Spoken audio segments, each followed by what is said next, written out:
Hey y'all, welcome and welcome back to my channel. It's me, Kia Simone, and we are here to talk about Love and Marriage Huntsville. I hope you had an awesome holiday. I really enjoyed mine. It was, low-key and laid back. That's how I do, Let's just get right on into it. We are at the end of the season. We got a reunion coming up, and then we have survived Love and Marriage Huntsville. Oh, and before we talk about what went down, let's just put our general reminder out there. Please be sure to like, share, comment, and subscribe. All right, let's go on and get into it. The episode opens up with Mel planning her video premiere party, and she is meeting with Tiffany at her office so they can finally interview some interns that are apparently only really being hired as help for her party, but we calling it interns. Okay. And they sit down to rehash the Tiffany-Tisha conversation that happened last episode.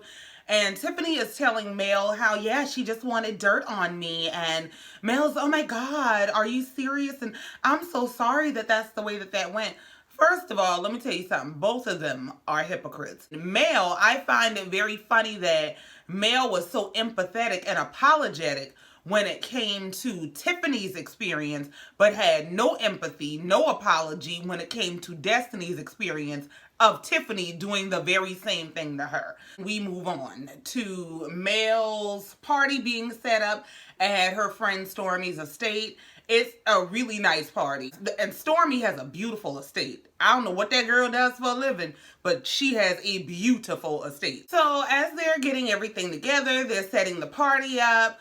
We see the planner come in. Mel talks to the planner about how to handle the interns, basically whip them into shape, let them know they are the help for today. Then we cut away to the rest of the cast outside, and Destiny is talking about how she's going on the honeymoon with Kimmy and Maurice. And Miss Wanda is perked up. Wanda say, who you going, who going where with who? What's going on? Destiny said, yeah, me and Kimmy are going on a honeymoon with or without you. And Maurice said, yeah, I was just saying, as soon as I saw Destiny come up and I saw them get together, I said, I got to break this up. Miss Wanda said, what it is you breaking off now? Wanda already thinks something going on, okay? Maurice said, oh, no. What it is Destiny bought a trip for Kimmy before I could. And Kimmy was like, and the least I could do is take her. Wanda said, you gonna take a single woman on your honeymoon? Baby, you don't take a single woman on your honeymoon. You is not going on your honeymoon with that man they say you halfway stole, and you gonna take a single woman, cause she is gonna one up you on your move, okay? Okay. And then they cut back to Mel. Mel is sitting in the room with her mama, and she is sitting by herself. She done pissed herself off. She's just sitting in the room mad. Her mama is, I guess, trying to make it better and grabbing her hand and come dance with me. Mel's like, look, I don't want to dance. Please just leave me alone. And she's like, well, what do you want? Basically, how can I make it better? And she's like, look, I want to go outside. I want to go outside with this dog. I want a piece of gum. Basically, she just irritated. God knows why. When you could sit in a room and piss yourself off, things real bad. So then the planner comes in, and the planner's checking on her, and she's like, are you okay? And she's like, no. And she said, well, what's wrong? I'm ready to go outside. And so Mel in the confessional starts to say how she's irritated because she likes for things to start on time. She doesn't want to be late. And the fact that there are so many other moving parts is has her really agitated. Here's the thing. The other moving parts are the party goers that have to arrive. The lady just told you they got about 35 people out there. Now, if you want to make a grand entrance to 35 people, then you trot your ass on out there. But what is she supposed to do about your party goers arriving late? You just sitting in the room snapping at everybody, wanting a piece of gum and refusing to dance. Like, bye. So then we cut away to the rest of the group outside at the party. And Destiny asked Miss Wanda for advice as a single woman. And Marcel's like, I'm telling you, whatever it is, you don't want her damn advice. And Miss Wanda said, I think you do, girlfriend. Destiny said, yes, ma'am, I do. You over there with 2 husbands, ma'am. Guide me. Teach me, oh great one. Miss Wanda said, okay, well, I'll tell you the first thing. The first thing is you got to have you a good butterfly. And she said, what that mean? She said, you got to have a good butterfly. Miss Wanda, what the hell are you talking about? They said, well, how you move your legs when you butterfly. And so, now let me tell you, I had to do the butterfly to really figure out what the hell Miss Wanda's talking about. Miss Wanda's my girl, but sometimes she leaves me on the side of the road because I am lost, okay? I don't know what you're talking about. So I said, when I started doing, I said, oh, Miss Wanda trying to say you got to know how to roll that thing. She said, number 2, communication, motivation. Miss Wanda's fine. She in her element. She laying it out. I'm about to teach you, baby. I'm going to teach you how to rope men, all right? Marcel said, well, hold on. What's the most important? Is it communication? Is it motivation? Or is it sex? So Miss Wanda said, well, the most important one is communication. And Maurice is in the background saying, hey, Miss Wanda said she got 2 husbands. Y'all might want to listen to her. She said she know how to keep 2. Not 1, but 2. And Miss Wanda said, well, that was a mistake. He said, oh, you got a husband and a boyfriend. Correct. So Marcel said, well, let me ask you. Since you got a husband and a boyfriend, do they get to have other girlfriends? Miss Wanda said, absolutely not. Miss Wanda said, absolutely not, because I don't play them games y'all little young ones play, okay? So as everybody's laughing, talking, having a good time, tripping about Miss Wanda and her 2 men's, Kimmy has an outburst. And Kimmy said, this just always seems to be our go-to conversation. Somebody said, huh? So out of nowhere, she goes into this rant about how somehow the conversation in this group always turns to side pieces, extra spouses, things like that. And I just want the conversation to stop. What in the I have quit taking my meds hell is going on here? Because what you're not going to do is have some outburst of insecurity in the middle of our little party and tell us we must stop having a conversation because all your red flags is flying. That ain't got nothing to do with us. So they start asking Kimmy, like, hold on, what is going on? Where's this coming from? Because everybody keeps talking about the extra spouses and the side pieces. And they're like, yeah, because this woman admittedly has a husband and a boyfriend. And everybody knows it. And that's not normal. So yes, we're talking about it. What is your issue? Hit dog, why is you hollering? That's what we want to know. Kimmy just hijacks and segues the conversation into y'all gonna hear this I ain't a side piece speech today. So she goes off into this whole, I'm actually really surprised that Patricia isn't here. I thought my friend Patricia was gonna be here. You know Patricia, right? So Tisha's like, yeah, we know her. And Kimmy and Maurice are like, well, what's that about? And we find out where the hell Patricia came from. Now, remember, last week I was saying, I don't understand why this revolution is being televised. Why we have to see them have this dry-ass conversation about how long they've known each other and how Maurice stayed with her. Well, come to find out, this ain't just some random friend of Kimmy's. This is a Maurice's ex-sister-in-law. Hold on, lady. So this lady, Patricia, was married to Maurice and Marcel's other brother. So Kiowa, Maurice's ex-wife, is not some kind of a friend of hers. That's her former sister-in-law. Like, I said... Now, didn't I say last week it was some backwoods country cobweb shit going on here? This is some backwoods country cobweb shit. Now, you sat up here and played like, I've known you forever. I barely know her. And we don't know why Maurice is staying in this woman's house. It's his whole damn sister-in-law. His brother lived there. That's why. And now, Kiowa makes all the sense in the world. Because you mean to tell me you've been friends with this woman for a decade or 2. And she was married to your now husband's brother. She is the woman who introduced you to your now husband. And you want us to believe that it was just a clean handoff, that she made absolute certain that he was completely done with her sister-in-law before she hooked him up with her good girlfriend that she's known for years. Kimmy, you've been sitting in the wings waiting. You've been sitting in the wings waiting. I believe it now. I did not believe it when it first started trickling out there. But this is why sometimes you got to not let your insecurity get the best of you. Because your insecurity and your pride will drive you to embarrass yourself. If Kimmy had just sat down and shut up, we'd have had to try to figure this thing out and let it off. You went and pulled evidence out the closet for us. You went and got this. This ain't some co-worker of yours. This is your husband's former sister-in-law that introduced you as soon as he filed paperwork for his divorce. No wonder Maurice wouldn't come out and defend you. Maurice know his ass was married when y'all was dealing. Girl, oh Lord, the cat is out the bag and I ain't got no Benadryl. This is just a mess.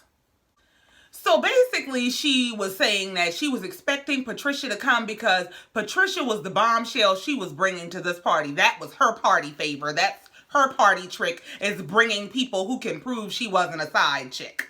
Okay? She's like, well, yeah, I really expected her to come. Yeah, that lady, she done lie on camera one time. She ain't lying no more. She ain't getting mixed up in the shit because Kai was going to whoop her ass getting on this damn TV playing like she don't know who she is. And she done facilitated her husband transitioning over to the next woman. Like, that lady is not coming to lie for you no more. You better milk the last lie because that's the only one you getting. So she's basically saying, yeah, I intended to bring her for the sake of proving that I wasn't a side chick to this man, that I didn't deal with a married man. And Miss Wanda said, well, did you? Kimmy said, no, because I don't do that. Kimmy, you lie like your wig. You lie. So then in response to that, Kimmy just completely flips out. At the end of the day, two grown in their right mind signed pieces of paper before he ever came to Alabama, before I ever met him. So even Maurice is like, girl, calm down. So then Kimmy and Maurice are in the confessional, and Maurice is saying, I don't even know why it's come to this. I lived in Michigan when I filed, before I even moved to Alabama to live with Patricia and Mark while they were married. And that was before I met Kimmy, and we didn't date until maybe a year later. And she says, and that's because he was sowing his royal oats, and I didn't want any parts of that. All he said was, I filed before I left Michigan. And then I moved to Alabama. At no juncture is he really fully defending her and clearing the room and saying definitively she was never a side chick. There is no question of interference. We talking about when paperwork was signed. Baby, I know you a lawyer. Don't play with me. Don't play the semantics game with me. Okay? So next we see Miss Wanda struggling down the stairs in her heels to go over to Miss Van, who is dressed like she is the head of the First Sunday Usher Board. She's over at some table announcing how she has a children's book coming out because everybody is here for everything except to celebrate Mel in her video. Here comes Miss Wanda about, can I talk to you? And Miss Van said, well, do I have to? What in the Golden Girls hell?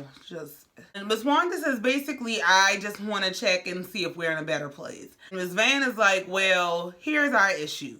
Issue number one is you give my daughter bad advice. If you would stop giving her advice. And issue number two, if you would ask me about me rather than assume that you know about me, then we might be all right. And Miss Wanda was like, but I'm just, speaking on what I see. And, it takes a village to raise kids these days. Ms. Van said, well, not mine. I got mine. I don't need you in my village. These is 35 and 40-year-old people y'all talking about, but y'all need a village to raise. Like, Van is like, listen, just mind your business. If you mind your business, we can get to a better place. And Ms. Wanda's response to that, well, I can mind my business now, but if it's on social media, you know how that's going to go. Ms. Wanda, everything on social media ain't up for grabs. And everything on social media don't need to be spoken on. Like, we got to grow up at some point. Okay? Okay. Ms. Van's response is, well, social media say Marcel got 20 women's and he got a baby. And Ms. Wanda saying, you think I don't get on him about that?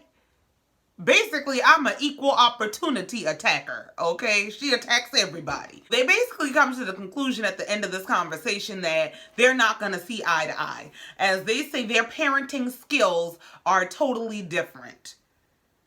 I can't. Well, Miss Wanda is walking off with her, okay, check you later, sweetie. See you later, honey. I said, now, Wanda, why is you starting with this lady?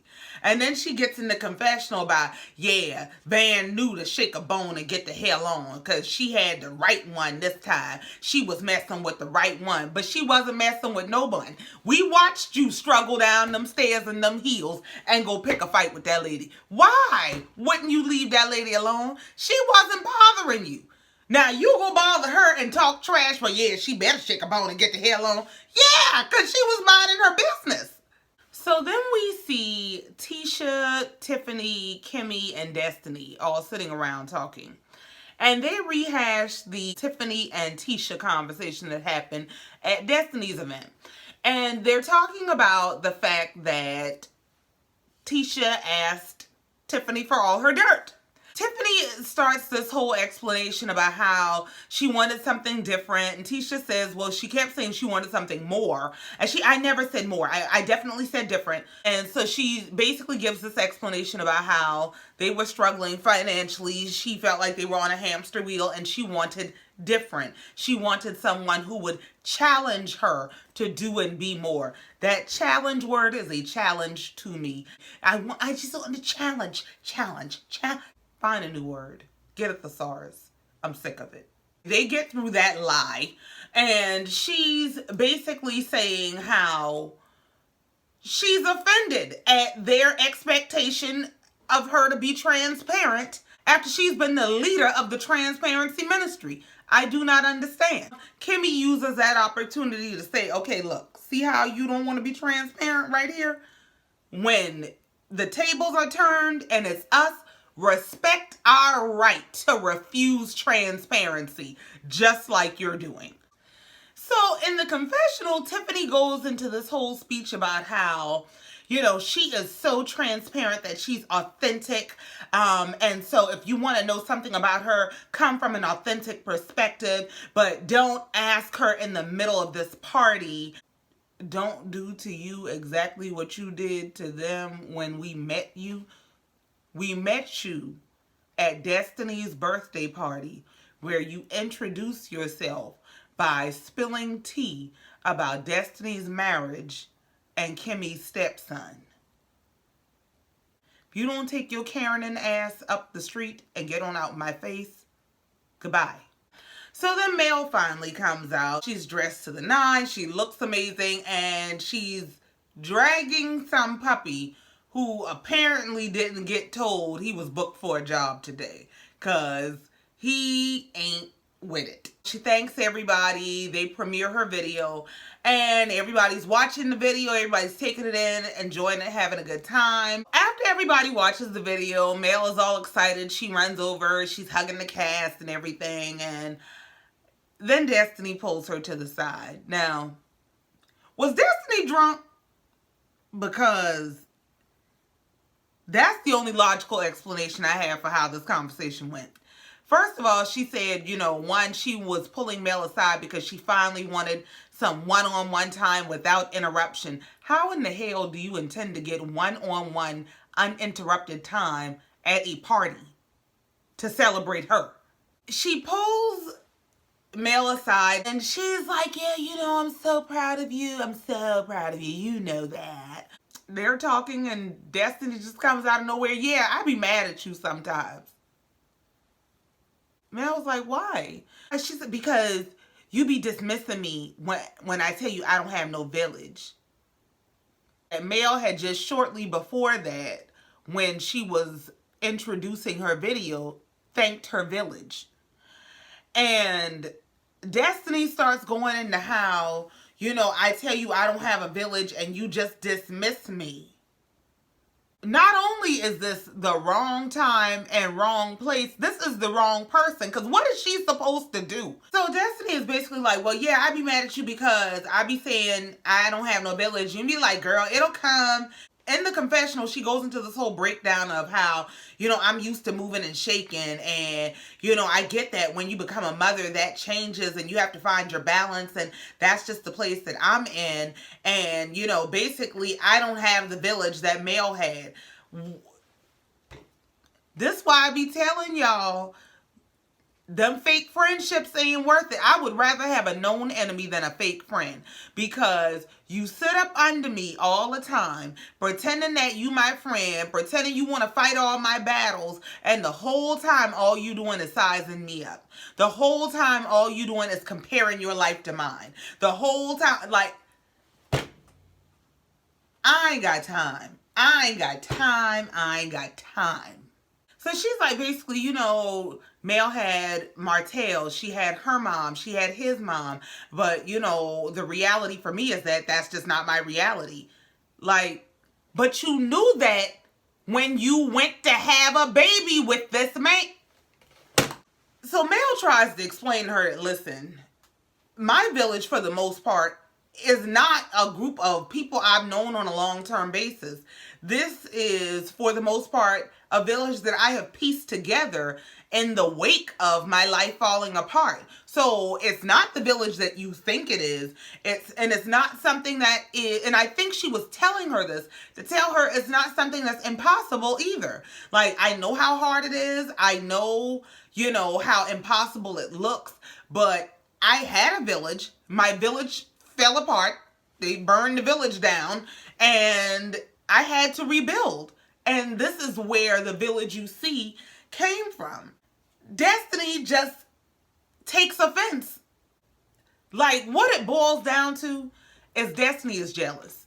That's what it boils down to. It boils down to you want this moment to be about you, and it's not. And, she goes into saying how, well, going forward, I want us to be each other's village. So I don't want you looking for outside people to keep the kids. I want you to come to me. I said, what in the single black female? So now, this is the point at which Mel lost me. Mel's response to that was, well, Destiny, my kids don't be checking for you. She's like, that's not true. She said, Martell Jr. loves me. Boss Baby loves me. It's Mariah. It's so much shit wrong with this conversation, it's not even funny.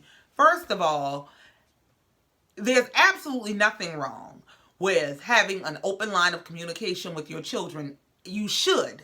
And your children should be able to communicate to you if there's an adult in their life, especially somebody that you are trusting around them that they are not comfortable with. So that's not the issue.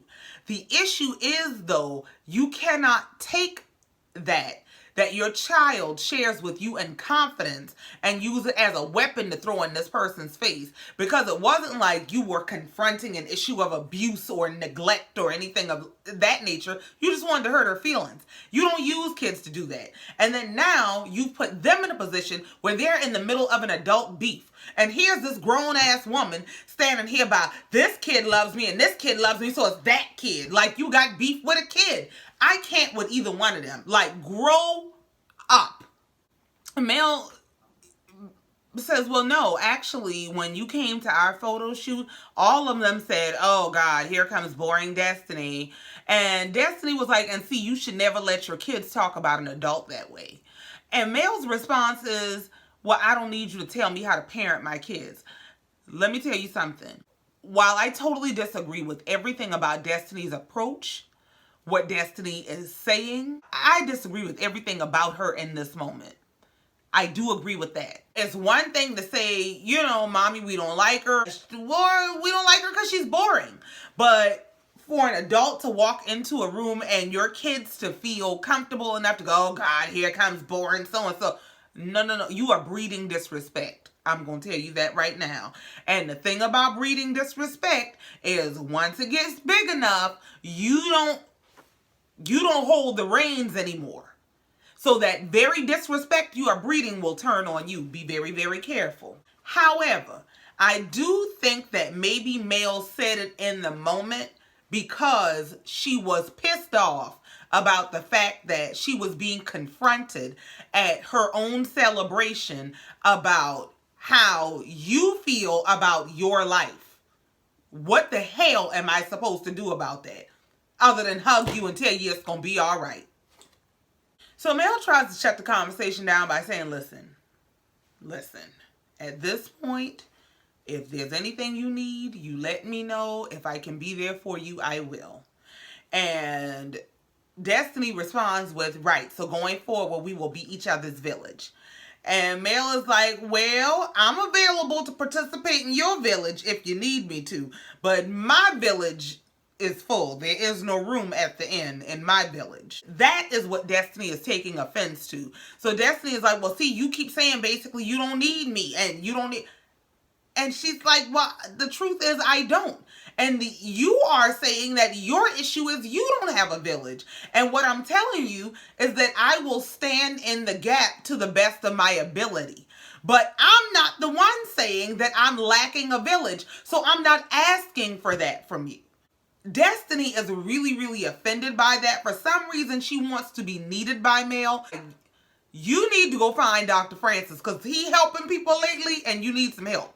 What was not going to happen is she was not going to pull me aside at my expensive ass party. As Mel said, she spent tens of thousands of dollars and I can tell you she did. She absolutely did. I wouldn't let you make me mess up a $10 cover charge. Much less a party that cost me tens of thousands of dollars to celebrate myself because you want to take my video premiere party and turn it into a pity party. Misery party of one, your table is over there. You got to go. So Mel eventually walks off from Destiny. Destiny comes following her and they go over back to the group and they're screaming and making a scene. And Destiny, all I got from this is I want to be seen. I want this to be about me. Like, you just had your party last week. We saw you dressed up for the Pink Valley retirement party with your cover of your magazine and she handed you a check and it was all about you last week. Sit your ass down in that ill-fitting outfit. Like, I was so pissed off with Destiny. So Mel comes over there and tells everybody, look, yeah, come on in the front yard because we about to shoot these fireworks I done paid a bunch of money for and then y'all taking y'all asses home. So then we get to the grand finale that we have all been waiting on. Martell crashes the party. He shows up with no invitation and his tight shirt on. He is ready to go. He interrupts Mel taking pictures with her guests and says, come talk to me in 5 minutes. Oh yeah, you think you look good, don't you? Yeah, go sit your ass down, okay? Mel goes over and talks to him like, what you want and why is you here? He's like, well, you know, listen, I heard through the grapevine that you were having this event, so I just wanted to come through and support you, you know. He basically came to give her the whole, I do support you, I'm on positive vibes speech and give her that I want you back eye. Like, what done happened is you didn't think this stuff here was going to happen. And listen, for the good, the bad, and the ugly, whether you like Mel or not, she did it. And I take my hat off to her.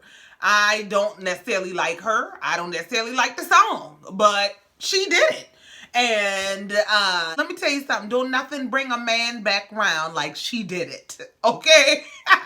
She's like, listen, it would have been nice if you would have called me to tell me you support me and that you're proud of me and all that, rather than coming to crash my party. And Martell's like, no, you know, I didn't come to crash anything. This is all positive vibes. And, you know, and she's like, oh, okay, you know, that's real nice.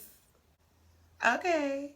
And so he's like, you know, yeah, I didn't want to take a lot of your time. You know, I just wanted to pull you to the side. I wanted to speak in front of everybody. And she's like, you know, I appreciate you pulling me to the side. You know, that was really nice. Thank you.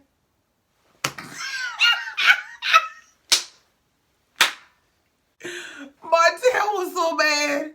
She's like, yeah. So they shake hands and she's like, yeah, thanks. And so Martell gives her that long look at that head shake that is the unspoken. So basically you ain't gonna play along. I'm on my Billy D and I'm trying to get you back and you acting up. And I'm really on my best, most sane behavior right now. And I can't believe you gonna act like you ain't going for this.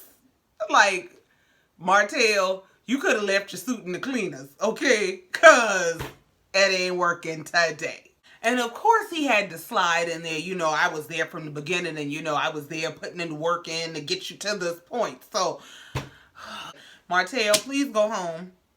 Please go home. So then he's in the confessional saying, yeah, I'm very proud of her. And I'll say it, the work that we've put in over the years because, it didn't happen overnight. And the song is inspired by me. And maybe I am entitled to 50%. See, this is why she'll never take your ass back. You start off all right and then you say some old dumb shit at the end. Fool, why would you ever be entitled to 50%? You gotta stop. So then we see the preview of this 3-part reunion. And let me tell you something. Y'all know I am not a male fan. But some of the questions that they posed, if that girl did get up and walk out of that reunion, I understand. Because to be asked to sit there while Carlos asked Martell some foolishness like, if you had met the other woman before you met Mel, would you have married her instead? Like, please go straight to hell. But we'll curse them out next week, okay? That concludes this episode. Thank you so much for coming down here, listening to me, and letting me get it off my chest. I hope that you have enjoyed this review. If you have, please, if you find the kindness in your heart to like, share, comment, and subscribe, it would be greatly appreciated, okay? As always, thank you so much for listening. Thank you for letting me get it off my chest. I will see you next time. Love you, mean it. Bye.